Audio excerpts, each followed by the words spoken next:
A pentagon plane with a 30 mm side has an edge on HP. ఏమన్నాడమ్మా? Edge on HP అన్నాడు. Edge on HP. The surface of the plane is inclined at 45 degrees to the VP. So HP.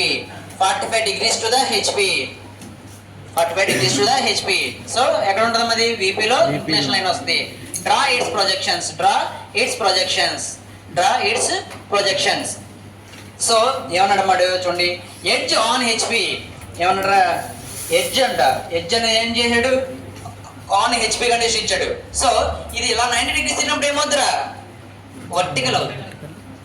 Edge on HP చూడాలందరూ కూడా. Edge on HP ఇలాగా vertical 90 degrees తిరిగిపోతుంది కదా. ఇలా తిరిగినప్పుడు ఏమవుతుంది? అక్కడ edge ఏమవుతుంది? 90 degrees వస్తుంది. ఓకే, అంటే ఏంటి? వర్టికల్ పెంటగన్ డ్రా చేయాలి. అంటే హారిజన్ పెంటగన్ కాదు, వర్టికల్ పెంటగన్ డ్రా చేయాలి. ఎందుకంటే గివెన్ కండిషన్ బట్టి మనం డ్రా చేసుకోవాలి. ఓకే, సో చూస్తాం చూడమ్మా. అది కూడా ఏమన్నాడు వాడు? On HP surface is inclined. ఏమన్నాడు మా? 45 degrees టు ద సర్ఫేస్. చూడండి మా సర్ఫేస్ దగ్గర ఒకసారి అండర్లైన్ చేసుకోండి. సర్ఫేస్ దగ్గర అండర్లైన్ చేసుకోండి. సర్ఫేస్ అన్నప్పుడు లైన్ అమ్మా, గుర్తుంచుకోవాలి. లైన్ ఇన్క్లైన్ టు ఇచ్చినట్టు అర్థం. అందుకని పక్కన రాసుకోండి లైన్ అని చెప్పండి. అంటే లైన్ అంటే ఏంటి? అక్కడ ఫ్రంట్ వ్యూ కానీ టాప్ వ్యూ లైన్ వస్తుంది, ఆ లైన్ అనమాట. ఆ లైన్ ఇన్క్లైన్షన్ తీసుకోవాలి. సో ఆ లైన్ బట్టి మెయిన్ డయాగ్రామ్ దేంట్లో వస్తుందో మనం తెలుసుకోవాలి. లైన్ ఇన్క్లైన్ టు దేనికి ఇచ్చాడు? హెచ్పి ఇచ్చాడు. లైన్ ఇన్క్లైన్ టు హెచ్పి ఇచ్చాడు. దేంట్లోకి వేయాలి? లైన్ బీపీలో డ్రా చేయాలి. కాబట్టి మెయిన్ డయాగ్రామ్ దేంట్లో వస్తుంది? హెచ్పిలో వస్తుంది. సో అదే ఐడియా రావాలి. ప్రాబ్లం చదువుకుని అర్థం చేసుకోవాలి. ఓకేనా?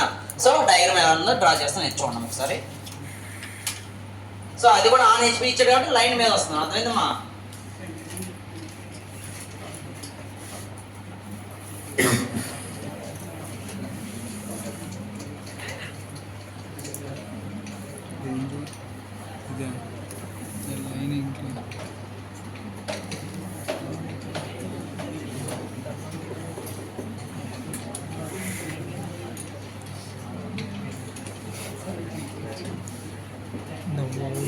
ఓకే, చూడమ్మా పెంటగన్ సైడ్స్ నేమ్ చూసమ్మా. A B C D E.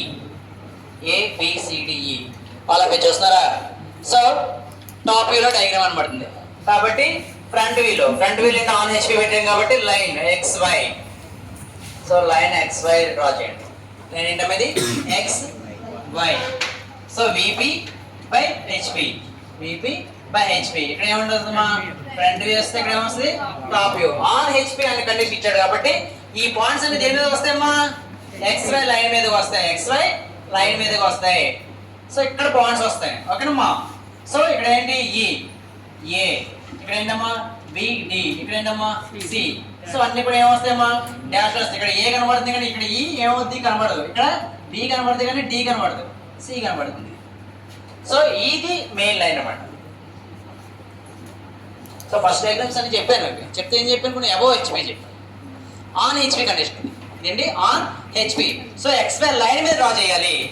Okay, next ఏంటమ్మా? ఇన్క్లైన్ టు హెచ్పి ఇచ్చాడు. అంతేనా? ఇన్క్లైన్ టు హెచ్పి ఇచ్చాడు. సో ఇన్క్లైన్ టు హెచ్పి ఎంతమ్మా? యాంగిల్ ఎంత ఇచ్చాడు? 45 degrees. 45 degrees ఏంటి? ఇన్క్లైన్ సర్ఫేస్ అన్నప్పుడు అక్కడ ఏంటమ్మా? లైన్ ఇన్క్లేషన్ గీయమని అర్థం. డయాగ్రామ్ కాదు, లైన్ ఇన్క్లేషన్ గీయాలి. సో 45 degrees అమ్మేస్తా. యాంగిల్ ఎంత ఇచ్చాడమ్మా? 45 degrees. So 45 degrees line. So 45 degrees line ఎంత డిస్టెన్స్ లో డ్రా చేయాలి? Same distance. సో ముందు లైన్ తీసుకోండి. ఇలాగా 45 degrees లైన్ డ్రా చేయండి. లైన్ డ్రా చేసి కంపాస్ తీసుకోండి. ఎగ్జాక్ట్ పాయింట్ రావడానికి ఇలా మోడల్ వాడాలమ్మా. ఓకే, సో ఫస్ట్ పాయింట్ ఇక్కడ ఏ పాయింట్ పేరు ఏంటమ్మా? ఇక్కడ E-A. ఓకేనా? A'. ఓకే, నెక్స్ట్ ఇక్కడ చూడండి కరెక్ట్గా లెంత్ తీసుకోవాలి, లేదా తప్పు వస్తుంది diagram. So B.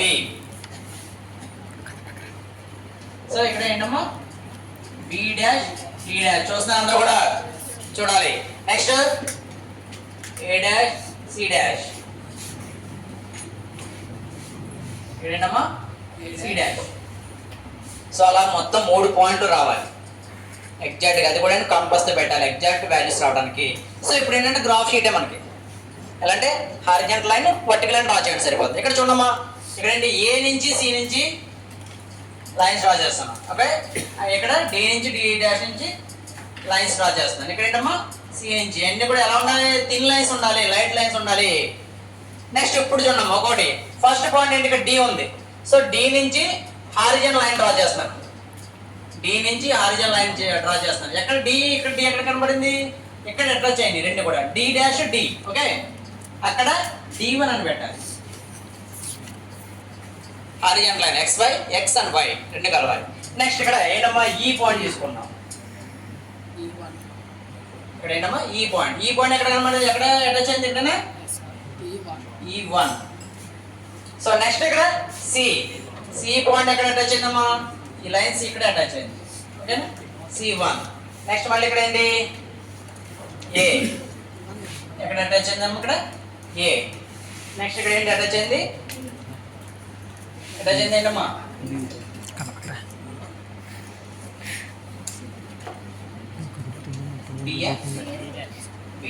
Okay B1 C1. So ఇప్పుడు ఈ 5 పాయింట్ కలపండి. సో 5 పాయింట్ కలిపితే ఎగ్జాక్ట్ గా మీకు ఓకేనమ్మా ఏమొస్తుంది, రెడ్యూస్డ్ ఏమంటుందండి, రెడ్యూస్డ్ పెంటగాన్. ఓకేనా. సో మోస్ట్ ఇంపార్టెంట్ ప్రాబ్లం ఇది. ఇప్పుడు ఎక్కడ వరకు వచ్చింది మనకి, ఇన్క్లైన్డ్ వన్ ప్లేన్ ఇది అనమాట. ఇదేంటి inclined one plane. Next condition ఏంటి, inclined both HP and VP. Inclined both the planes వస్తుంది. ఇదేంటి ఇన్క్లైన్డ్ వన్ ప్లేన్. ఫస్ట్ ఇక్కడ వరకు నేర్చుకోండి. ఓకేనా, ఇన్క్లైన్డ్ వన్ ప్లేన్ వరకు నేర్చుకోండి సరిపోతుంది.